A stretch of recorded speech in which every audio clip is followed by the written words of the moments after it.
ආයුබෝවන් එඩියුකේෂන් ටු බුඩිසම් නාලිකාව සමගින් එක්වෙන ඔබ සැම අදත් ඉතාමත්ම ගෞරවයෙන් අපේ නාලිකාවට පිළිගනු ලබනවා. අද අපි කතා කරන්න බලාපොරොත්තු වන්නේ ඕලෙවල් බුද්ධ ධර්මය පොතේ 3 වෙනි පාඩම බුදු කුරුදම් පුරා දිවි මග ගනිමු සපුරා. මේ පාඩමේදී විශේෂ වශයෙන් අපි කතා කරන්න බලාපොරොත්තු වෙන්නේ බුද්ධත්වයේ පුරන බෝසත් උතුමන් වහන්සේ විසින් පූර්ණේ කරනු ලබන පාරමිතාවන් සහ ඒවා අපේ ජීවිතයට ගලපා ගන්නේ කොහොමද කියන කාරණාව පිළිබඳව. ඊට මත්තෙන් මේ පාරමිතා කියන්නේ මොනවද කියන එක තේරුම් ගැනීම ඉතාම වැදගත්. පාරමිතා කියන වචනයට අර්ථ කීපයක් ලබා දෙන්න පුළුවන්. විශේෂයෙන්ම නිවනට පමුණුවන පිළිවෙත් පාරමිතා කියන නාමයෙන් හඳුන්වන්නට පුළුවන්. ඒ වගේම බුද්ධත්වයේ ප්‍රාර්ථනා කරන බෝසත් උතුමන් විසින් පූර්ණේ කරනු ලබන උතුම් පිළිවෙත් කියන අර්ථයෙන්ද පාරමිතා කියලා නම් කරන්න පුළුවන්කම ලැබෙනවා. එබඳු පාරමිතා 10ක් පිළිබඳ අපිට අපේ ධර්ම සාහිත්‍යයේ සඳහන් වෙලා තිබෙනවා දැක ගන්න පුළුවන්. මේ පාරමිතාවලට බුද්ධකාරක ධර්ම කියලා කියන්නේත් බුද්ධත්වයේ උදෙසා මේ පාරමිතාවන් පූර්ණේ කරන්න අවශ්‍ය නිසා. එහෙමනම් එම පාරමිතා 10 මොනවද කියලා අපි මුලින්ම බලමු. බුද්ධත්වයේ උදෙසා පූර්ණේ කළ යුතු පාරමිතා 10 මේ විදිහට අපිට පෙළගස්වන්නට පුළුවන්. දාන පාරමිතාව, සීල පාරමිතාව, නෛෂ්ක්‍රම්‍ය පාරමිතාව, ප්‍රඥා පාරමිතාව, වීර්ය පාරමිතාව, ශාන්ති පාරමිතාව, සත්‍ය පාරමිතාව, අදිෂ්ඨාන පාරමිතාව, මෛත්‍රී පාරමිතාව සහ උපේක්ෂා පාරමිතාව කියන ආකාරයට එම පාරමිතා 10 දක්වන්නට පුළුවන්. මේ පාරමිතා 10ම මේ ගාථාවෙන්ද දැක්වෙනවා. විශේෂයෙන්ම මේ පාරමිතා පූර්ණේ කරන්නෙක් කාරණා 5ක් සම්පූර්ණ කරන බව අපේ ධර්ම සාහිත්‍යයේ සඳහන් වෙනවා. ඒ අනුව තණ්හාව, මානය සහ මිත්‍යා දෘෂ්ටිය කියන කාරණා තුන අත්හැරීමත්, කරුණාව සහ උපාය කෞශල්‍ය කියන කාරණා දෙක ජීවිතයට එක් කර ගැනීමත් මෙම පාරමිතා පූර්ණේ කිරීම තුළින් සම්පූර්ණ වන බවයි දැක්වෙන්නේ. තවත් සුවිශේෂී කාරණාවක් වන්නේ මේ සෑම පාරමිතාවක්ම පූර්ණේ කරන ලද ආකාරය අනුව කොටස් 3කට බෙදෙනවා. ඒ අනුව උදාහරණයක් වශයෙන් දාන පාරමිතාව ගත්තොත් දාන පාරමිතාව බුද්ධත්වයේ ප්‍රාර්ථනා කරගෙන Tamanගේ භෞතික වස්තුන් දන් දීම. ඒ වගේම දාන උපපාරමිතාව බුද්ධත්වයේ ප්‍රාර්ථනා කරමින් Tamanගේ ශරීරයේ අවයව දන් දීම. ඒ වගේම තමයි දාන පරමත්ත පාරමිතා කියලා කියන්නේ බුද්ධත්වයේ ප්‍රාර්ථනා කරලා Tamanගේ මුළු ජීවිතේම දන් දීම. මේ අනුව විශේෂයෙන්ම අපිට පෙනෙන කරුණක් නම් සම්මා සම්බුද්ධත්වයේ ප්‍රාර්ථනා කරන බෝධිසත්වයන් වහන්සේලා මේ පාරමී, උපපාරමී සහ පරමත්ත පාරමී කියන ආකාර තුනෙන්ම දසපාරමිතාවන් සම්පූර්ණ කරන්න ඕනේ. එතකොට බුදුරජාණන් වහන්සේ නමක් පාරමිතාවන් 30ක් සම්පූර්ණ භාවයට පත් කරනවා. පසේ බුද්ධත්වයේ ප්‍රාර්ථනා කරන බෝධිසත්වයන් වහන්සේලා පුරන්නේ පාරමී සහ උපපාරමී කියන කොටස් දෙක විතරයි. ඒ වගේම යම්කිසි කෙනෙක් අරිහත් ඵලයේ ප්‍රාර්ථනා කරනවා නම් ඒ බෝධිසත්වයන් වහන්සේලා මූලික වශයෙන් පාරමිතා 10 පමණක් සම්පූර්ණ කරාම ඒක ප්‍රමාණවත්. බුද්ධත්වයේ ප්‍රාර්ථනා කළ ගෞතම මහ බෝධිසත්වයන් වහන්සේ මේ සියලු පාරමිතාවන් පූර්ණය කරමින් තමන්ද සංසාර දුකෙන් නිදහස් වෙමින් මේ සසරේ දුක් විඳින සත්වයන්ද සසර ගමනින් නිදහස් කිරීමට කටයුතු කළ බව අපිට දැක ගන්නට පුළුවන්. මේ පාරමිතාවන් තුලින් නිර්වාණය පසක් කරගන්නවා වගේම මෙලව ජීවිතය යහපත් කර ගැනීමටද විශාල පිටුබලයක් ලැබෙන බව විශේෂයෙන් මෙහිදී සඳහන් කරන්නට ඕනේ. හොඳයි, එහෙමනම් අපි දැන් මේ එකින් එක පාරමිතාවන් පිළිබඳ කෙටියෙන් විස්තර කරගමු. පළවෙනි පාරමිතාව හැටියට දක්වන්නේ දාන පාරමිතාව. සෝමේද තාපසයන් වහන්සේ දීපංකර බුදුරජාණන් වහන්සේගෙන් විවරණ ගත්තාට පස්සේ බුද්ධත්වයේ උදෙසා Taman සම්පූර්ණ කරන්න ඕනේ මොන වගේ ගුණධර්මද කියලා හිතනකොට එතුමා මුලින්ම දැකලා තිබෙන්නේ මේ දානය කියන පාරමිතාව. ඇත්තටම මොකක්ද මේ දානය කියලා කියන්නේ? අටුවාවන්ට අනුව අත්තනෝ සන්තකා සන්තුට්ටි පුබ්බකා පරස්ස පරිච්ඡේදන චේතනා තන්දානං නාම කියලා දැක්වෙන ආකාරයට තමා සන්තක දෙයක් තවත් කෙනෙකුට සතුටු සිතින් දීම, පරිත්‍යාග කිරීම, තවත් කෙනෙකු උදෙසා අතහැරීම දානය කියලා හඳුන්වන්නට පුළුවන්. තමන්ට වඩා සීලාදී ගුණයන්ගෙන් උසස් අයට දෙන දානය පූජා බුද්ධියෙන් සිදු කරන දානයක් බවත්, තමන්ට වඩා අසරණයන්ට දුගී දුප්පත් අයට යමක් පරිත්‍යාග කිරීම අනුග්‍රහ බුද්ධියෙන් දෙන දානය ලෙසත් හඳුන්වන්නට පුළුවන්. විශේෂයෙන්ම දානය පාරමිතාවක් වීමට නම් තණ්හාවෙන්, මානෙන් සහ මිත්‍යා දෘෂ්ටියෙන් තොරව ඒ කරුණාවෙන් සහ ප්‍රඥාවෙන් සිදු කළ යුතුය. එවිටයි දානය පාරමිතාවක් වශයෙන් මූලිකවම දියුණු වීමට ලක් වෙන්නේ. දන් දීම තුළින් සිද්ධ වෙන්නේ අපේ හිතේ තියෙන ලෝභ ආදී සිතුවිලි මැඩ පවත්වා ගැනීමයි. ටික ටික හරි ජීවිතයට අතහැරීම පුරුදු වීමයි. කුස ජාතකයේදී තමන් ආදරය කරන පබාවතිය අතහැර ගන්නට බැරුව අවුරුදු 6ක් බැලමෙහෙවරකම් කරපු කුස රජතුමා වෙස්සන්තර ආත්මභාවයට එනකොට තමන්ගේ සියලු වස්තුව දන් දීමට තරම් සිත සකස් කරගත්තේ මේ දානය පාරමිතාවක් වශයෙන් ටිකෙන් ටික පොඩ්ඩෙන් පොඩ්ඩ තමන්ගේ ජීවිතයට පුරුදු කරගත්ත නිසයි. දානය පාරමිතාවක් වශයෙන් පූර්ණය කරනකොට එහි ලෝභය මදකුත් ඉතුරු නොකරගෙන සම්පූර්ණයෙන්ම අතින්ම අතහැර හිතින්ම අතහැර දානය ප්‍රදානය කිරීම සිදු කර යුතු වෙනවා. ඒ වගේම තමන්ගේ වත්පොහොසත්කම් පෙන්වීම සඳහා හෝ වෙනත් දේවල් බලාපොරොත්තුවෙන් සිදු කරන දානය දාන පාරමිතාවක් සිද්ධ වශයෙන් ගණන්නේ නැහැ. නිවන අපේක්ෂාවෙන්ම තමන්ගේ ලෞකික අභිවෘද්ධිය නොව නිර්වාණ මාර්ගයේ ගමන් කිරීම උදෙසාම මෛත්‍රී සහගත සිතුවිල්ලෙන් සිදු කරන දානය දාන පාරමිතාවක් වන බවයි අපේ බණ පොත්වල සඳහන් වෙන්නේ. දාන පාරමිතාවක් වශයෙන් පූර්ණය කරන ලද උතුමෝ ඒ විවිධාකාරයෙන් පූර්ණය කරන ලද බවත්, විශේෂයෙන්ම ඒ ත්‍රිවිධාකාර වන බවත් මම ඉහතදී සඳහන් කළා. ඒ අනුව අපේ බුදුරජාණන් වහන්සේ දානය පාරමිතාවක් වශයෙන් දාන පාරමී වශයෙන් භෞතික වස්තු දන් දීම වෙස්සන්තර ජාතකය ආදී ජාතක කතාවන් තුළින් දැක ගන්නට පුළුවන්. ඒ වගේම දාන උපපාරමී වශයෙන් තමන්ගේ ශරීරයේ අවයව දන් දීම සිවි ජාතකයෙන් අපිට මනාව දැක ගන්නට පුළුවන්. සිවි ජාතකයේදී සිවි රජතුමා තමාගේ නේත්‍රා එහෙමත් නැත්නම් S2 දන් දීමයි සිදු කරන්නේ. දාන පරමත්ත පාරමී ලෙස පූර්ණය කරන ජාතක කතාවක් ලෙස සස ජාතකයේ දක්වන්නට පුළුවන්. සස ජාතකයේදී මහ බෝධිසත්වයන් වහන්සේ හාවෙකුව ඉපද තමන්ගේ මුළු ශරීරයේම එක් බමුණෙකුගේ ආහාරය සඳහා දන් දෙන පුවතක් සඳහන් වීමෙන් දාන පාරමත්ත පාරමී පූර්ණය කරන ආකාරය එයින් අපට විද්‍යමාන කරගන්න පුළුවන්කම ලැබෙනවා.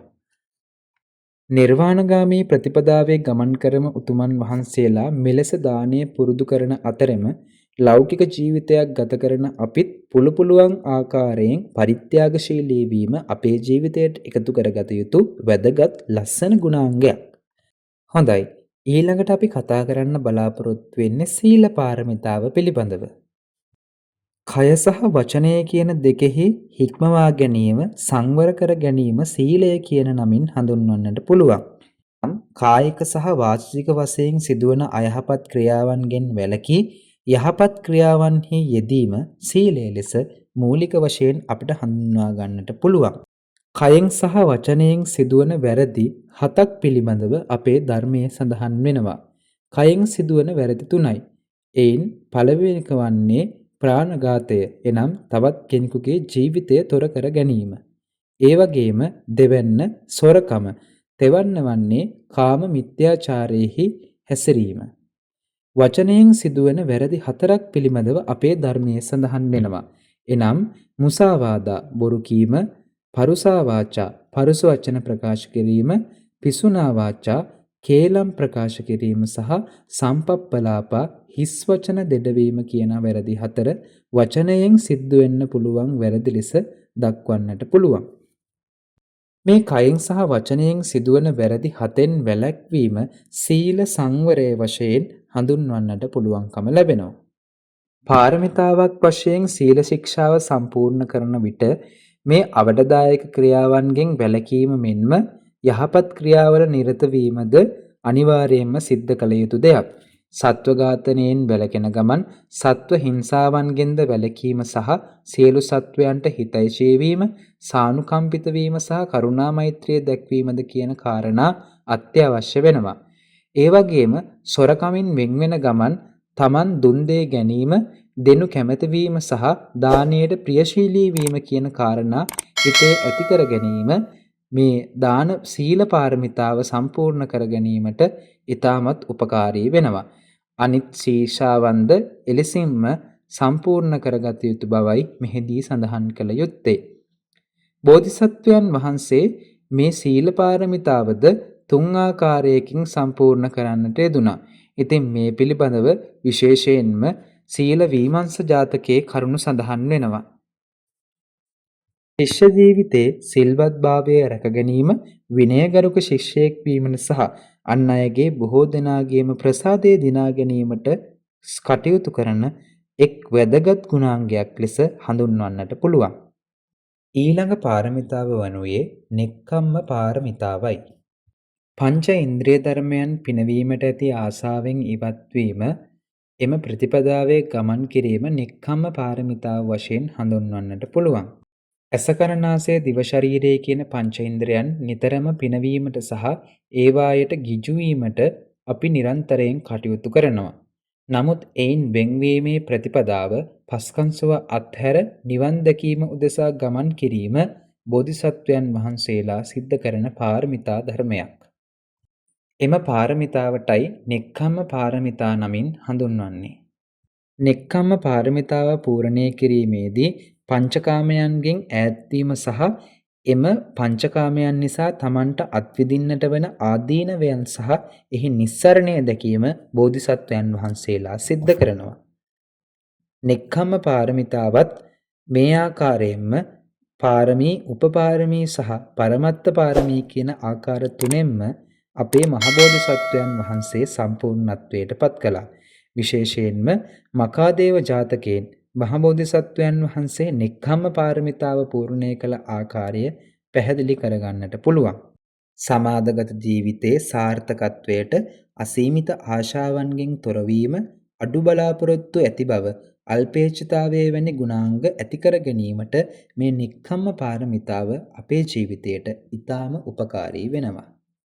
4 වෙනි පාරමිතා ධර්මයේ වෙනුවේ ප්‍රඥා පාරමිතාවයි. ජීවිතය හා ලෝකයේ පිළිබඳ ඇති තතු හෙවත් යථා තත්ත්වය වටහා ගැනීම ප්‍රඥාව ලෙස හඳුන්වන්නට පුළුවන්. ධර්මයට අනුව පකාරේන ඥානාතීති පඤ්ඤා ඇතිදේ ඇති සැටියෙන් දැකීම ප්‍රඥාව ලෙස හඳුන්වන්නට පුළුවන්. විශේෂයෙන්ම එය ලෞකික ප්‍රඥාව සහ ලෝකෝත්තර ප්‍රඥාව වශයෙන් ආකාර දෙකකට වෙනවා. එදිනදා ජීවිතයේ කටයුතු සිද්ධ කර ගැනීම සඳහා අපට අවශ්‍ය වන්නේ ලෞකික ප්‍රඥාවයි. සෝවාන් ආදී මාර්ගඵල ලබා ගැනීමට අවශ්‍ය වන ප්‍රඥාව වනුයේ ලෝකෝත්තර ප්‍රඥාවයි. මේ ප්‍රඥාව ආකාර 3කින් දියුණු කරගන්නා ආකාරයේ අපේ ධර්මයේ සඳහන් වෙනවා. එයින් පළමුවන්න වන්නේ චින්තාමය ප්‍රඥා හෙවත් සිතීමෙන් නුවණ දියුණු කර ගැනීමයි. දෙවැන්න සුතමය ප්‍රඥා හෙවත් සවන් දීමෙන් පොතපත කියවීමෙන් ඇති කරගන්නා ප්‍රඥාවයි. තුන්වෙනි ප්‍රඥාව වනුයේ භාවනාවෙන් ලබා ගන්නා නුවණ හෙවත් භාවනාමය ප්‍රඥාවයි. මේ තෙවදෑරුම් ක්‍රමයෙන්ම නුවණ දියුණු කර ගැනීම බෝධිසත්වයන් වහන්සේලා සිද්ධ කරන නිසා ප්‍රඥාව පාරමිතාවක් වශයෙන් උන්වහන්සේලා සම්පූර්ණ කරනවා. ඉතින් භෞතික වස්තුන් කෙරෙහි ඇති බැඳීම් නැතිව ප්‍රඥාව දියුණු කිරීම ප්‍රඥා පාරමිතාව ලෙසත්, ශරීරාංග ගැනත් නොසලකා ප්‍රඥාව දියුණු කිරීම ප්‍රඥා උපපාරමිතාව ලෙසත්, ජීවිතය ගැනවත් නොසලකා ප්‍රඥාව දියුණු කිරීම ප්‍රඥා පාරමිතාව ලෙසත් අපට හඳුනා ගන්නට පුළුවන්. අපේ මහබෝධිසත්වයන් වහන්සේ ප්‍රඥාව ඊටාම විශිෂ්ට ආකාරයෙන් දියුණු කළ අවස්ථා රාශියක් ජාතක පොතෙන් දැක ගන්නට පුළුවන්. ඔය උම්මග්ග ජාතකයේ වැනි ජාතක කතා එයින් අපිට විශාල නිදර්ශන සපයනවා. ඉතින් නුවණින් කටයුතු කිරීම අපේ සමාජගත ජීවිතයට කොහොමත් වැදගත්. අපි ජීවිතේ ජීවත් වෙනකොට ලෞකික සාර්ථකත්වය සඳහා නිවැරදි දැක්ම අනිවාර්යයෙන්ම අවශ්‍ය වෙනවා. ඒ නිසා ප්‍රඥාව කියන කාරණාව කොහොමත් අපේ ජීවිතයට ඉතාමත්ම වැදගත් පාරමිතාවක් ලෙස දක්වන්නට පුළුවන්. අංක 5 වීරය පාරමිතාව. උතුම් බලාපොරොත්තුවක් ඉටිවන තුරු නොපසුපට උත්සාහයෙන් කටයුතු කිරීම වීරිය වශයෙන් දක්වන්නට පුළුවන්. මේ වීරිය යම්කිසි කටයුත්තක් ආරම්භ කර ඒ ආරම්භයේ සිට එහි අවසානය දක්වාම නොනවත්වා පවත්වාගෙන යෑම වීරිය පාරමිතාව ලෙස දක්වන්නට පුළුවන්. ඉතින් අපේ බෝධිසත්වයන් වහන්සේ පාරමිතාවන් සම්පූර්ණ කරගත් තැන පටන් බුද්ධත්වයේ ලබන ආත්ම භාවය දක්වාම උන්වහන්සේගේ ජීවිතය තුළ වීරිය කියන පාරමිතාව අධික වශයෙන් ක්‍රියාත්මක වූ බව අපිට දැක ගන්නට පුළුවන්. යම් කාර්යයක් ආරම්භ කිරීමේදී ඇති කරගත යුතු වීරිය ආරම්භක ධාතු නමිනුත් ඒ වගේම එම කාර්ය සිද්ධ කරගෙන යාමේදී අපට අවශ්‍ය වන වීරිය නෙක්ඛම්ම ධාතු වශයෙන්ුත් ඒ නිරත වීමේදී අපට ඇති කරගත යුතු වීරිය පරාක්‍රම ධාතු යන වශයෙන්ුත් පියවර 3ෙදීම නොපසුබටව කැපවීමෙන් වීරිය කළ යුතු බවයි අපේ ධර්මයේ සඳහන් වෙන්නේ. ඉතින් විශේෂයෙන්ම බෝධිසත්වයන් වහන්සේලා මෙහිදී වීරිය කරන්නේ තමන් තුළ නැති අකුසල් නූපදවා ගැනීමටත්, තමන් තුළ ඇති අකුසල් දුරු කර ගැනීමටත්, තමන් තුළ නැති කුසල් උපදවා ගැනීමටත් සහ තමන් තුළ පවතින කුසල් වැඩි දියුණු කර ගැනීමටත් බව මෙහි විශේෂ ලක්ෂණයක් ලෙස දක්වන්නට පුළුවන්. ලෞකික ජීවිතයේද සාර්ථකත්වයට වීරිය, අදිෂ්ඨානය සහ කැපවීම අවශ්‍ය වන බැවින් වීරිය පාරමිතාව ශිෂ්‍ය ජීවිතයේදී ශිෂ්‍යයෙකු හැටියට අපි සැමට ඊටාම වැදගත් කාන්තිහෙවත් ශාන්ති පාරමිතාවෙන් අදහස් කරන්නේ ඉවසීමයි. බාහිර පුද්ගලයන්ගේ අදහස් වලින් හා පරිසරයෙන් වන දුෂ්කරතා, මානසික සහ කායික පීඩා ඉවසීම මෙම ශාන්ති පාරමිතාව නමින් හැඳින්වෙනවා. අෂ්ටලෝක ධර්මයේ හමුවේ කම්පා නොවීමද ඉවසීම පුරුදු කරන අයගේ ප්‍රධාන ලක්ෂණයක් ලෙස දක්වන්නට පුළුවන්. තණ්හාවෙන්, මානෙන් සහ මිත්‍යා දෘෂ්ටියෙන් තොරව කරුණාවෙන් සහ ප්‍රඥාවෙන් යුතුව ඉවසීම ප්‍රගුණ කිරීම කාන්ති පාරමිතාව හෙවත් ශාන්ති පාරමිතාව හැටියට දක්වන්නට පුළුවන්. සමාජගත ජීවිතයේදී මෙම පාරමිතාව අපිට ඊටාම වැදගත් පාරමිතාවක් වශයෙන් දක්වන්නට පුළුවන්. මේ ඉවසීමේ ගුණධර්මයේ පුරුදු කරන තැනැත්තා තුළ කරුණාව සහ උපාය කුසලතාවය කියන කාරණා දෙකම තියන්නට ඕනේ. එතකොට තමයි අන් අයගෙන් Tamanට සිදුවෙන වැරදි සහ අෂ්ටලෝක ධර්මයේ හමුවේ කම්පා නොවි ජීවත් වීමට හැකියාව ලැබෙන්නේ. මේ පාරමිතාව ගැන බොහෝ කතා අපිට ජාතක කතා තුලින් දැක ගන්නට පුළුවන්කම ලැබෙනවා. අපේ මහ බෝධිසත්වයන් වහන්සේ Tamanගේ මතවලට ගරු කරාසේම අන් අයගේ මතද ගරු කරමින් ඉවසීම ප්‍රගුණ කරපු ආකාරය උන්වහන්සේගේ තථාගත ජීවිතය තුලත් සාංශාරික ජීවිතය තුලත් උන්වහන්සේ ක්‍රියා කළ ආකාරයෙන් අපට මනාව පසක් වෙනවා. ශිෂ්‍යයන් වශයෙන් ශිෂ්‍ය ජීවිතයේ ඇතිවන විවිධ ගැටලු निराකරණය කර ගැනීමට මේ ඉවසීමෙන් ලැබෙන පිටුබලය සුළුපටු නොවේ. ඊළඟ පාරමිතාව වනුයේ සත්‍ය පාරමිතාවයි. කිසිවෙක් නොරවටා මුලා නොකර සත්‍යගරුකව ක්‍රියා කිරීම මෙහි මූලික අදහස ලෙස දක්වන්නට පුළුවන්. එය නැවත නැවත පුහුණු කිරීම, එහි යෙදී සිටීම සත්‍ය පාරමිතාව වශයෙන් හඳුන්වන්නට පුළුවන්. මේ සත්‍ය පාරමිතාවට අයත් කටයුතු කීපයක් දැක ගන්නට පුළුවන්. එහිදී විශේෂයෙන්ම වචී දුෂ්චරිතයෙන් වැළකීම, පොරොන්දු කඩ නොකිරීම, ඇත්ත කතා කිරීම කියන කාරණා තුනේ පිහිටා සත්‍ය පාරමිතාව සම්පූර්ණතාවයට පත් කරන්නට පුළුවන්. ඉතින් මේ සත්‍ය පාරමිතාවේ ස්වභාවය අපිට ඊටමත් හොඳින් වටහා ගැනීමට වට්ටක ජාතකය ඊටම උපකාරී වෙනවා. මුසාවාදයෙන් වැළකී සත්‍යගරුක වීම අපේ ශිෂ්‍ය ජීවිතවලටද ඊටමත් වැදගත් ආදර්ශ සම්පන්න සහ ඊටම වටිනා ගුණාංගයක් ලෙස හඳුන්වන්නට පුළුවන්. බුදුරජාණන් වහන්සේ දක්වන්නේ බොරු කියන කෙනාට කරන්න බැරි වැරද්දක්, කරන්න බැරි පාපයක් නැති බවයි. Taman ආශ්‍රය කරන පිරිස රැවටීම, පොරොන්දු කඩ කිරීම මේ සත්‍ය පාරමිතාව නුපුරන අයගේ හෙවත් මුසාවාදයේ කරන අයගේ ලක්ෂණ වශයෙන් දක්වන්නට පුළුවන්. සත්‍යගරුක පුද්ගලයා පාසලේ, ගමේ, පන්සලේ සහ සමාජයේ සෑම දෙනාගේම විශ්වාසය නිරායාසයෙන්ම දිනා ගැනීමට සමත් වෙනවා. ඒ නිසා ශිෂ්‍යයන් වශයෙන් අපි සැම සත්‍යකරක ජීවිත ගත කිරීමට අදිෂ්ඨාන කළගත යුතුය. 8 වෙනි පාරමිතා වශයෙන් දක්වන්නේ අදිෂ්ඨාන පාරමිතාවයි. අදිෂ්ඨාන පාරමිතාව යනු යහපත් අභිමතාර්ථයක් මුදුන්පත් කර ගැනීම උදෙසා පටන්ගත් සිත වෙනස් නොකොට ඒ අයුරින්ම පවත්වාගෙන යෑම අදිෂ්ඨාන පාරමිතාව ලෙස හඳුන්වන්නට පුළුවන්. ප්‍රතිගත්ති ගරුකව ස්ථීර අදිෂ්ඨානයෙන් යුතුව සෙසු පාරමිතාවන් සම්පූර්ණ කිරීමට මෙම පාරමිතාව අත්‍යවශ්‍ය අංගයක් ලෙස දක්වන්නට පුළුවන්. අපේ මහබෝධිසත්වයන් වහන්සේ අදිෂ්ඨාන පාරමිතාව සම්පූර්ණ කරපු ආකාරයේ තේමී ජාතකයෙන් අපිට දැක ගන්නට පුළුවන්. සමාජ ජීවිතයේ කිසිදු ජයග්‍රහණයක් අදිෂ්ඨානයකින් තොරව ලබා ගන්නට බෑ. බුද්ධත්වයේ වුණත් බුදුරජාණන් වහන්සේ ලබා ගන්නට යෙදුනේ දැඩි අදිෂ්ඨානයෙන් කටයුතු කිරීම නිසා. උන්වහන්සේට අදිෂ්ඨානය සහ නොපුඩුබස්නා උත්සාහය නොතිබ්බනම් සම්මා සම්බුද්ධත්වයේ කියන එක ලබා ගැනීම ලේසි වෙන්නේ නැහැ. ඒ නිසා අදිෂ්ඨානය කියන එක අපේ ශිෂ්‍ය ජීවිතයට අපේ සමාජ ජීවිතය යහපත් කරගන්න වගේම අධ්‍යාපනික අරමුණු වලදී ඉදිරියෙන් කටයුතු කිරීමට අපිට මේ අදිෂ්ඨානය කියන එක ඉතාම උපකාරී වෙනවා. බුදුරජාණන් වහන්සේගේ දේශනා තුළ මා නිවත්ත අභික්කම ආදී දේශනාවලින්ද අදිෂ්ඨානය පුරුදු කිරීමට උන්වහන්සේගේ ශ්‍රාවකයන්ට පවා අනුදක්වා දාල ආකාරය අපට දැක ගන්නට පුළුවන්. 9 වන පාරමිතාව වශයෙන් දක්වන්නේ මෛත්‍රී පාරමිතාවයි. මෛත්‍රී කියලා කියන්නේ මිත්‍රත්වයයි. මිතුරා කෙරෙහි ඇති කරගන්නා හිතවත් බව මිතුරාටත් සතුරාටත් මැදහත් අයටත් පැතිරවීම මෛත්‍රී ලෙස හඳුන්වන්නට පුළුවන්.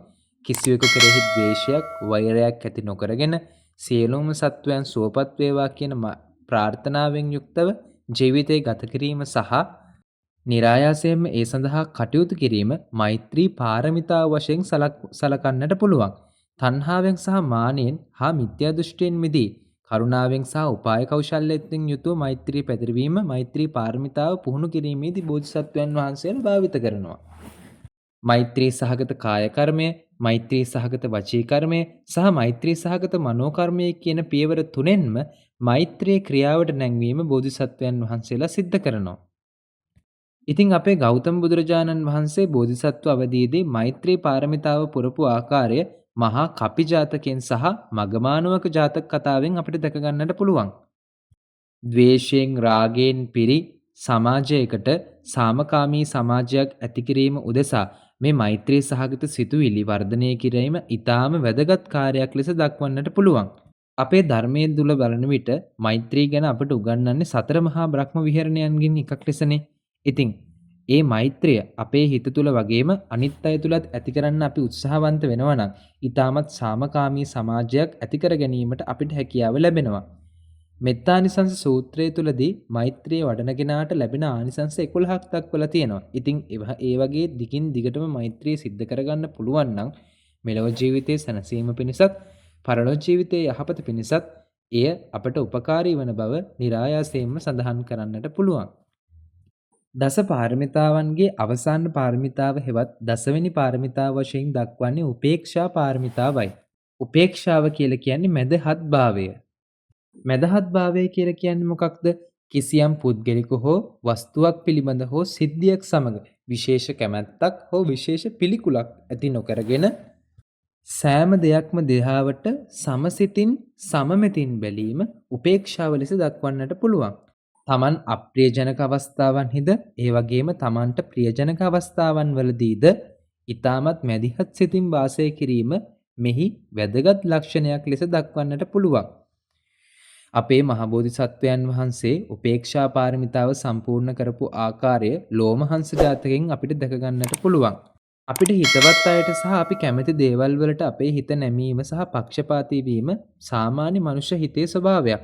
ඒ වගේම අපි අකමැති අයට අපේ හිත නොනැමීම සහ අපි ඒ අය නොරුස්සීමේ ස්වභාවයත් අපේ හිතේ සාමාන්‍ය ස්වභාවය. මේ ඇලීම සහ ගැටීම කියන දෙක අහිතකර බව වටහාගෙන අන්තගාමීත්වයෙන් තොරව මධ්‍යස්තව ක්‍රියා කිරීම උපේක්ෂාව ලෙස හඳුන්වන්නට පුළුවන්. එලෙස උපේක්ෂාව අපිට වර්ධනය කරගන්න පුළුවන්කම ලැබෙන්නේ ලෝකයේ සිදුවීම් දෙස හේතුඵලවාදීම දැකීම තුළින්. හේතුන් තුළින් හටගන්න දේවල් හේතු නැතිවීමෙන් නැති වෙනවා කියන දර්ශනය අපි තුල තියෙනවා නම් નિરાයාසයෙන්ම අපිට ඒ සිදුවීම් කෙරෙහි මධ්‍යස්තව කටයුතු කිරීමේ හැකියාව ලැබෙනවා. ඉතින් සමාජ ජීවිතයක් ගත කරනකොට උපේක්ෂාව කියන එක අපේ සමබර පෞරුෂ සංවර්ධනයේ උදෙසා ඊටාම වැදගත් ගුණාංගයක් ලෙස දක්වන්නට පුළුවන්. මේ ආකාරයෙන් අපිට දසපාරමිතා පිළිබඳ මේ පාඩමේ ඉගැන්වෙන කරුණු එකින් එක සාකච්ඡාවට ලක් කරලා නිමා කරන්නට පුළුවන්. ඇත්තටම පාඩමකට හුරු වෙනවට වඩා අපේ ජීවිතයට දසපාරමිතා වලින් ගන්න ආදර්ශ ගොඩක් තියෙනවා. මහා බෝධිසත්වයන් වහන්සේ උන්වහන්සේගේ සසර ජීවිතයේ පුරාවටම කොතෙකුත් බාධා අභියෝග ආවත් ඒ සියලු බාධක මැද පවත්වාගෙන තමන්ගේ ජීවිතයේ මේ පාරමිතාවන් ඔස්සේ සම්පූර්ණත්වයට පත් කරගෙන බුද්ධත්වයේ දක්වා ගාපු ගමන් මගේ උන්වහන්සේ මුහුණ පෑපු දුෂ්කරතානම් අනන්තයි. ඒ හැම දුෂ්කරතාවයක්ම මගහරවාගෙන මේ පාරමිතාවන් සම්පූර්ණ කරගෙන උන්වහන්සේ ඒ ගමන ආවේ මේ ලෝකයේ සත්වයන් කෙරෙහි උන්වහන්සේ තුල පහළ වුණු අසීමිත කරුණාව සහ මෛත්‍රිය නිසාමයි. ඉතින් පාරමිතාවන් ඒ ආකාරයෙන් බුද්ධකාරක ධර්ම වශයෙන් සංවර්ධනය කරගැනීමෙන් පාරලෞකික දියුණුව ඇති කරගන්නවා වගේම යහපත් සමාජ ජීවිතයක් ගත කිරීම උදෙසා අපිට මේ පාරමිතාවලින් ලැබෙන පිටුබලය අනල්ප බව සඳහන් කරන්නට ඕනේ. බුද්ධකාරක ධර්ම වශයෙන් පාරමිතාවන් අපිට දියුණු කරගන්න බැරි වුණත් සමාජ ජීවිතයේ යහපත් ලෙස ගත කිරීමට අවශ්‍ය වන පරිදිවත් මේ ගුණධර්ම 10 අපි ළඟ ටික ටික හරි ඇති කර ගැනීමට මතක් කරමින් අද පාඩම මම නතර කරනවා. එහෙනම් එකතු වුණු හැම දිනාටම තෙරුවන් සරණයි.